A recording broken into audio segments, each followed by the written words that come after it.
Hello and welcome to another episode of the Tungsten Wire. Today we're going to be talking about a bunch of online far right ghouls who are trying to manufacture consent to restart genocide. Now, you see, there has been an hostage exchange. 20 of the living remaining Israeli hostages have been returned to Israel, and 2,000 Palestinians have been returned to either the West Bank, Gaza, or to Egypt for some of them. And it's nice to see, finally an end to the war or genocide, to be more exact. But it is heartbreaking to see that when Israelis are going to Israel, they're meeting with their families, which is amazing. I'm not saying that's the heartbreaking part. They're able to go to the hospitals. They're able to get their, medical checks done, and Gazans are returning to devastation. They're returning to families that have been wiped out, and there are no hospitals for them to be medically checked out. And just reminding ourselves that they're returning to the aftermath of a genocide is heartbreaking. But despite all that, there is this new push because you see, now that the hostages have been released, the Zionist propagandists cannot and do not have the ability to chant, free the hostages, bring them home, and then the genocide will end. The hostages have all gone home. The ones that are alive have all gone home. So they need a new tactic, a new way to find to find a way that this is how we're going to restart the genocide, because they want to restart the genocide. Don't get me wrong. Anyways, let's get into it and take a look at it. First, we're going to be talking about Laura Loomer. She, you may know her from the hit horror franchise, The Saw, where she played Jigsaw. Anyways, that's just a joke. She's not talented enough to be an actor. Anyways, let's go into here. So Katie Miller, who is Stephen Miller's wife, by the way, starts off by, why are there no living female hostages? And I'll tell you why in a second, but because Islam is a death cult, is what Laura Loomer says. And Hamas are and murdered all of them. It's time for the Trump admin to crack down on Islam. She turned this into a Islamophobic thing. Nothing to do with Palestine, more to do with just the death cult, as she calls it in America. Pure barbarism, she says. Despite her actively running cover for genocide, by the way, she's calling Muslims and Islam the pure barbarism, the true evil. Yet when I look at it, and I was just thinking this today, when I look at some of the most progressive politicians in America, we've got AOC, who is Latina, I believe, right?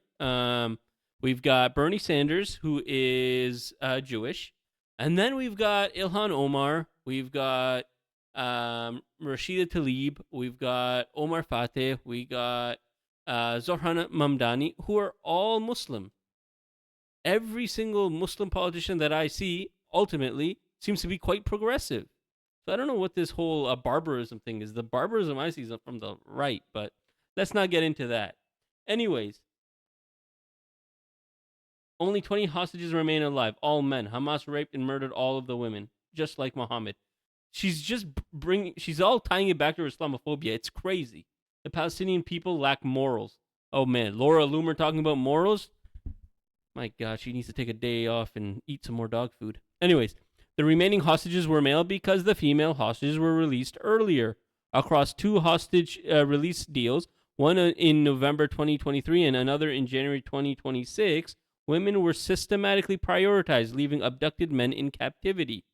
That's why there were only men left. First off, they were all active duty men, from what I understand, all IDF soldiers that were left. They were all in their 20s and 30s, except for one, I believe.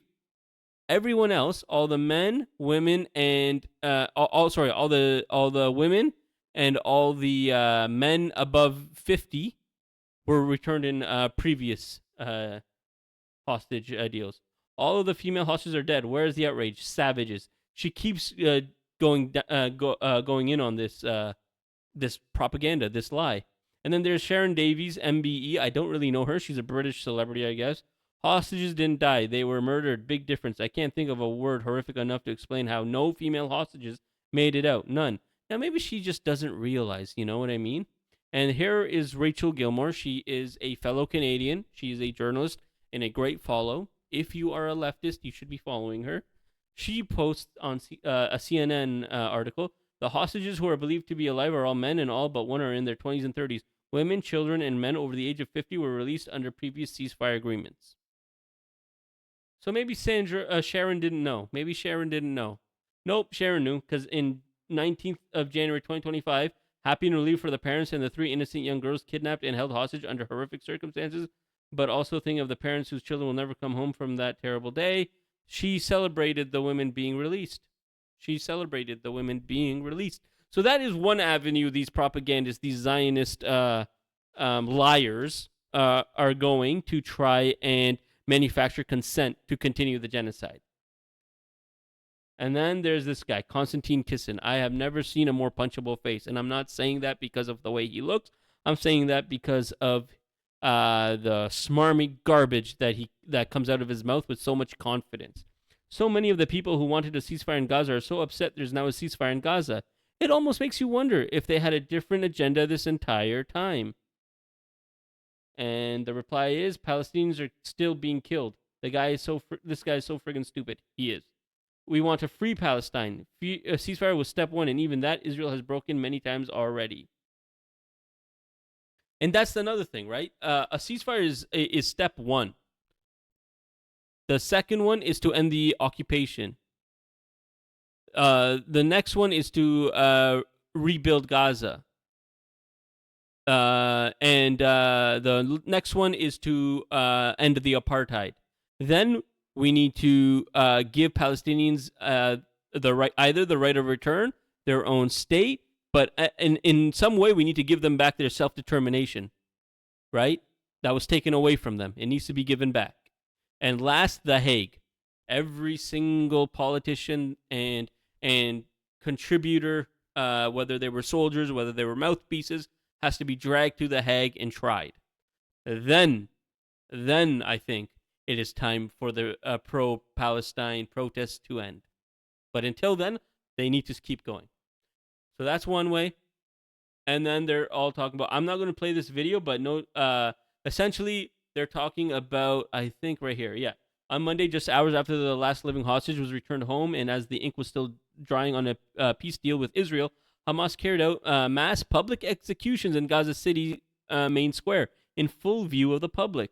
The terror group claimed that the killings targeted criminals and collaborators with Israel. We'll talk about that later. By the way, what do you think happened to the collaborators in South Africa? What in any type of conflict, armed conflict, violent conflict, the collaborators were always held to account, and almost always they were executed. Almost always. I want to say, I'm not saying that I condone street justice and extrajudicial killings and carrying out mass public executions. I'm not saying that. But when a vacuum is created because of injustice, this is what happens. And we need to fight the sickness, not just the symptom. The symptom, treating the symptom doesn't get rid of the sickness. The sickness is the injustice. You get rid of the injustice, and this type of stuff will fall away to the side. Yeah, Trump peace is definitely happening. Hamas just goes and kills Gazans thanks to the ceasefire, and Hamas won't surrender. Hamas just rounded up. By the way, this isn't Hamas. This is, I believe this is PIJ. Anyways, Hamas has rounded up and shot dead dozens of people accused of collaborating with Israel in Gaza as it moves to become a post-ceasefire de facto police force. This is pure evil we have to disarm. And then no demonstrations, no flotillas, no one cares when Hamas kills Gazans, and it's videos of people being killed. Now let's talk about who it is. His name is Abu Shabab and his gang, and there is the Daghmoush clan. Now the problem with the Daghmoush clan executions is it's a huge, huge clan, and many of them refused to help Israel, but I believe there were about 9 prominent members who were stealing aid, hoarding aid, and looting aid. You know when you saw videos produced by Israel showing Hamas stealing aid? That was actually these gangs. These who were armed, guess by who? Israel. And where do they operate? Within IDF controlled areas. Right? So that's who they're executing, by the way. Right? A reminder, each time you see pro-Israel saying Hamas kills Gazans, this is the Gazans they're talking about. Israel providing guns to Gaza gang to bolster opposition to Hamas. And let's talk about the main one. It's called Popular Forces. The Popular Forces, also known as Anti-Terror Service, is a Palestinian anti-Hamas armed group active in Gaza Strip. They are Israeli-backed, and they are tied with the Islamic State. If you don't know what the Islamic State is, it is ISIS. That is right. That is who they're these Zionist propagandists are trying to propagandize about. They're saying that they're killing Gazans, not and that we need to go in and finish off Hamas. What they mean is we need to keep dropping 2,000-pound bombs on civilians and empty out that land so that we can resettle it. And they're, by the way, this sounds like I'm just saying this is what they really mean. I'm not just saying this because I'm inferring it or something. No. If you go to Hebrew news channels and Hebrew media, they're saying it out in plain language in Hebrew. You just hit translate. There's that that meme or that saying of if you hit translate on Twitter, you'll just see the most genocidal Nazi drivel you've ever seen. It's true. I mean, they're a minister of social equality, I believe, was saying that she's happy about what the Jews have done. You can look it up. I'll let me see if I can find this. Anyways, it's not gonna be a good video of me just typing it. So I'll post it in the description. She's happy with what the Jews did, turning Gaza into rubble. That's what she said. Conflating Zionism in Israel with Jewish people, which is just harmful rhetoric, by the way. But that's what I mean. They're using anything they can to create consent and to try and justify restarting the genocide. They're going as low as trying to defend ISIS. Bro, they're literally trying to defend ISIS. That's crazy, man. That is crazy. This video is way longer than I expected. I just saw how long the runtime is. So I'm going to end it here. I'm not going to tell you to subscribe, but if you would like to, I am going to ask you to subscribe. If you like this video, please give it a thumbs up. If you love the video, please subscribe. If you hated the video, dislike it. Please dislike it. But also, I ask you tell me why you disliked it. And if you don't want to dislike it, but you do want to tell me you didn't like the video, please do. On one of my last videos, someone told me that me constantly interrupting the video I was reacting to is annoying. And that helps. Truly, that helps. Anyways, please subscribe to thetungstenwire.com. I've got a story coming out tomorrow, I believe, about 1,000 demonstrators in Pakistan being butchered by their military for protesting in favor of Palestine. Crazy. Anyways, thank you so much for watching. Thank you for getting this far into the video.